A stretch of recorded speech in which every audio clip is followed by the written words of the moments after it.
Mesdames, Messieurs, chers amis, bonsoir. Il est écrit quelque part que les princes sont à pied et que les esclaves sont sur les chevaux.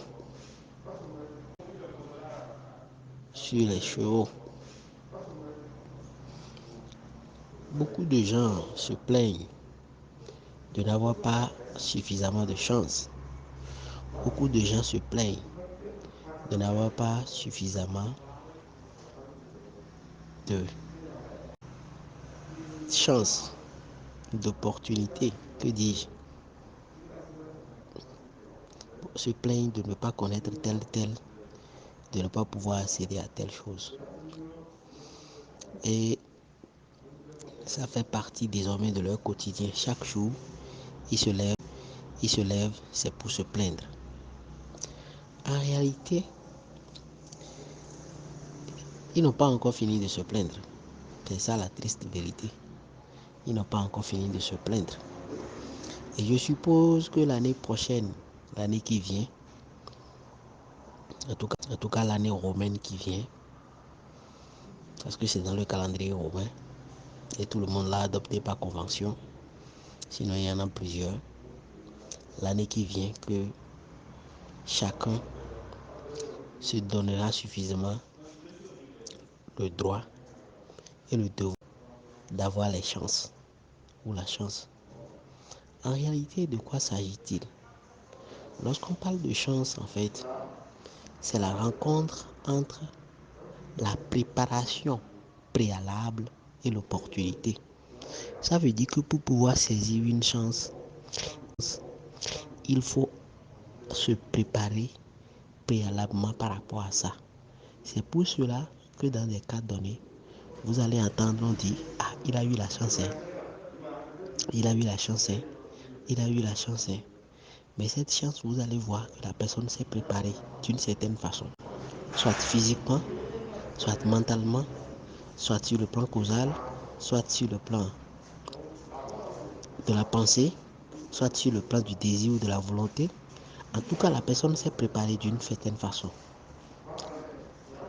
Et la meilleure façon de se préparer est de commencer par penser. Comme l'a dit l'autre, la meilleure façon d'avoir un meilleur avenir, c'est de le créer. La paix aussi, ça s'apprend.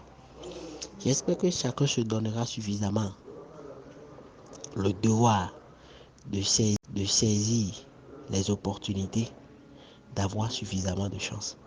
En réalité, tout est à notre disposition.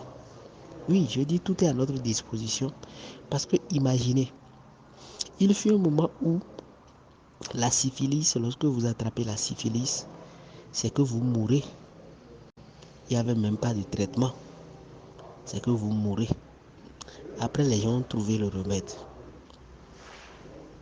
Je ne vous apprends rien si je vous dis que des civilisations ont disparu pour n'avoir pas trouvé de solution à certaines choses. Ce n'est pas que les solutions n'existent pas. Tout existe déjà. Tout ce dont nous avons besoin existe déjà latent. Il suffit seulement d'accepter de le prendre. Et c'est l'occasion ici que je voudrais profiter pour dire aux uns et aux autres, à ceux-là qui attendent Dieu, que Dieu vienne les aider, je vous informe que Dieu ne fera rien pour vous. Oui, Dieu ne fera suffisamment, c'est-à-dire rien, absolument rien pour personne. Parce que je vais dire, c'est une aberration de dire que Dieu va faire quelque chose pour quelqu'un. En réalité, Dieu est en chacun de nous. Dieu est là. Il a déjà tout donné. Et puis, chacun se donne le droit de ne pas prendre. Oui, nous avons tous des ailes derrière, comme l'a dit quelqu'un. Nous avons tous des ailes derrière. Mais certains hommes volent pendant que d'autres marchent. Pendant ce moment-là, d'autres rampent aussi. Et pendant ce moment, d'autres s'asseyent et ne veulent pas bouger. Parce que si vous ne vous donnez pas suffisamment le devoir de pouvoir saisir la chance, personne ne viendra vous le donner. Même pas Dieu, parce que Dieu est déjà avec vous. Il a déjà tout donné, j'ai dit tout. Et puis il y a une chanson dans une des régions de l'Afrique de l'Ouest principalement.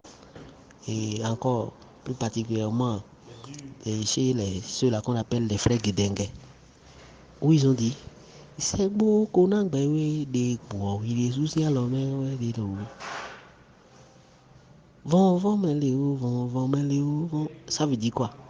Dieu t'a déjà donné la vie, le reste là, c'est dans ta main. Il n'y a pas à craindre quelque chose, il n'y a pas à avoir peur. Si vous ne vous levez pas et que vous croyez que par exemple que le remède du sida va sortir en 2100, probablement vous mourrez avant.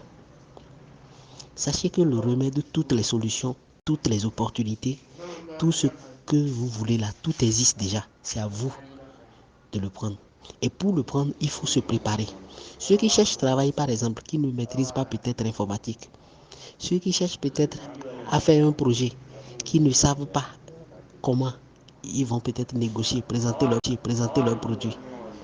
Ceux qui veulent faire ceci, cela, qui n'ont pas un plan pour l'année prochaine, qui n'ont pas de stratégie, vous croyez que la chance va tomber sur eux? Et c'est démontré que lorsque vous gagnez l'argent à la loterie par hasard, c'est que vous perdez encore l'argent par hasard. 80% de ceux qui gagnent l'argent à la loterie, ils perdent ça. La meilleure façon de saisir la chance, c'est de se préparer.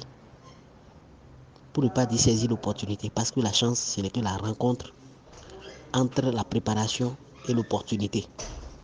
Et on se prépare de différentes façons. Mais à côté de ça, il faut dire que une prévision, une préparation n'est pas une prédiction. Les choses que vous pensez ne vont pas se passer exactement. Je crois que j'en ai assez dit. Il y en